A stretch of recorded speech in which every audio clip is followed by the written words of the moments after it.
Merry Christmas Eve! Welcome to Naomi's Bookshelf, and we're going to start the 12 days of Bookmas.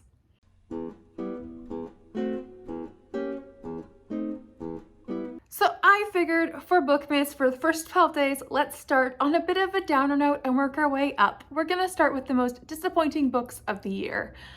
I typically drop books if I'm not enjoying them. So most of these books I read for projects, most of my disappointing books at least, I read for projects or intended things that I wanted to complete, whether it be series or group read-alongs or book clubs. These are the things that I force myself to finish reading and not just drop halfway through. So this is a list of books that I don't own anymore. I think I owned all of them at one point. And I have since unhauled all of them because I don't want to own them. Pictures, I should have saved them, but honestly, I don't have a lot of space in my life for that. So here we go. I'm also not listing any of these in a particular order. These are all just the 5 most disappointing books of the year as like a top 5, not ranking from 5 to first kind of idea. So one of those is The Big Kahuna by Janet Ivanovich, and I think Peter Ivanovich, her son. I loved this series. Like, yes, there were flaws. Yes, there were problematic things, but I loved this series.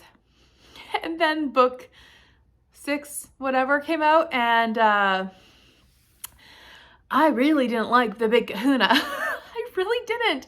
It just was so missing everything I loved about the previous books. The plot, it felt so corny, so pathetic, so predictable. Through this book, I discovered that Janet Ivanovich is really not for me.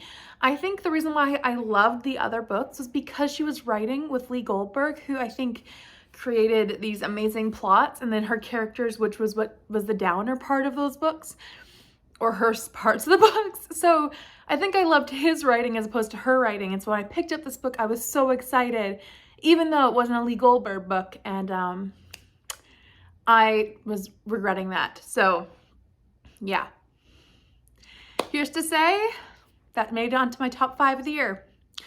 Next book on the list. So next on our list is The Quinlan Sisters by Shelley Wood.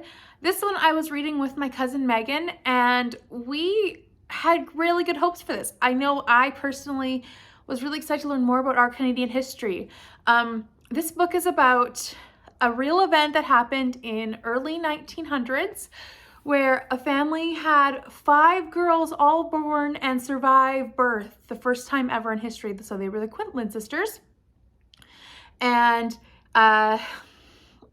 basically the government took them from their family and made money off of them and really abused them in a way of like publicizing them and treating them like animals at a zoo and having people watch them through glass walls. And these children were treated like science experiments or funded a lot of advertisements. So a lot of messed up stuff happened, and the government thought they were doing what was right because the parents weren't very wealthy, and the parents also weren't great people either in certain regards. However, I want to learn more about the history.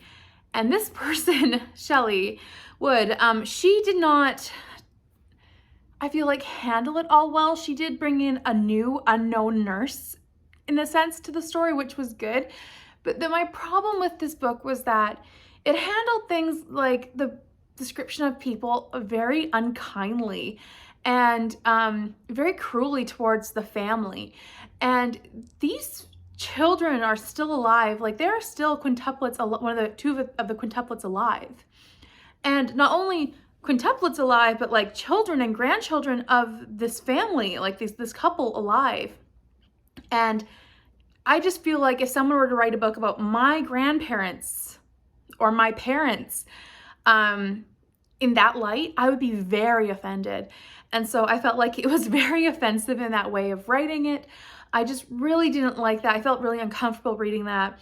Also, different things that was brought up about the father, to bring that into it I felt like that was not handled in a very appropriate way compared to real life events, and also the fact that those are real people still out there. So yeah, very disappointed in that execution, unfortunately. So, I mean, if you're wanting to learn more about what the Quinlan Sisters is about, I would recommend checking out the Quinlan Sisters, the 5 quintuplets, checking out their biography or memoirs or anything like that first.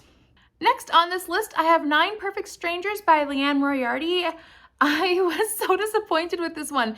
If there was a first place, it would be this book. I have enjoyed every single one of her books that I have read until this one. This one was so boring to me. Nothing happened.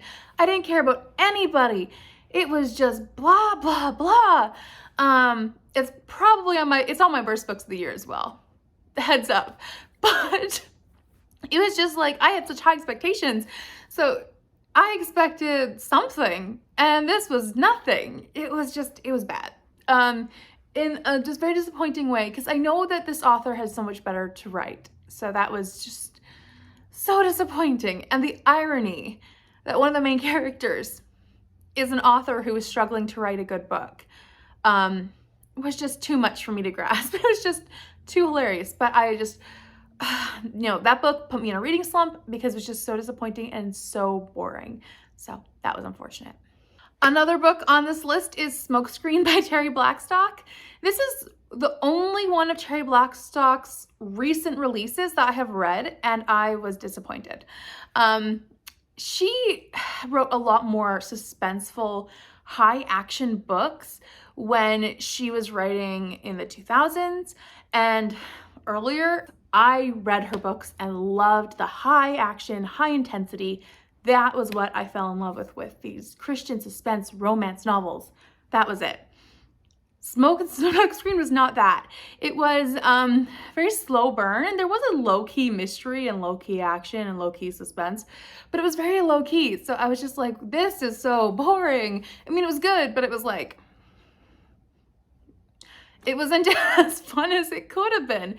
So it was definitely one of the bigger disappointments of the year. And I mean, I do now know that this is now her writing style, which is fine. Now I know walking into her books that this is to expect, but I wish I had known that before I picked up Smokescreen.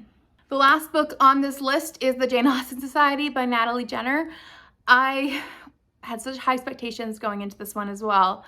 I thought, what a great book to read, a book about the starting of the Jane Austen Society. And I heard that there are so many versions, like so many of Jane Austen's characters like being retold in this Jane Austen Society, and like love stories being retold in this way. And I was like, this will be amazing.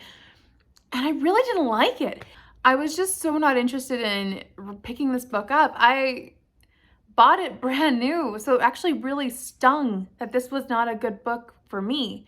I wish it had been a winner, but it wasn't. There were too many characters. There were not enough pages. There was not enough pages, too many characters, and too much focus on too many people. It was too varied, and I felt like everything was kind of thrown at it.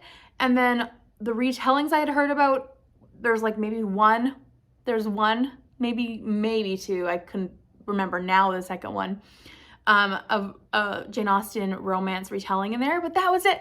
Like, there was nothing else. So it was like, I don't know.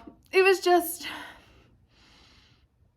I didn't appreciate where she went, and that's okay. It just was my opinion. But at the same time, I was just expected so much more, and this one was just really disappointing. So as those were my most disappointing books of the year, tomorrow we're going to do my most surprising books of the year. So I hope to see you for those tomorrow. If you are new here, please like this video if you liked it and subscribe if you would like to. We will see what content comes up. So there will be some highs with my favorites and some lows with my least favorite, along with some more fun specific content coming up. Maybe some updates on goals and whatnot. Over the next 12 days, you'll have to see. But I hope to see you there. Bye for now. Merry Christmas.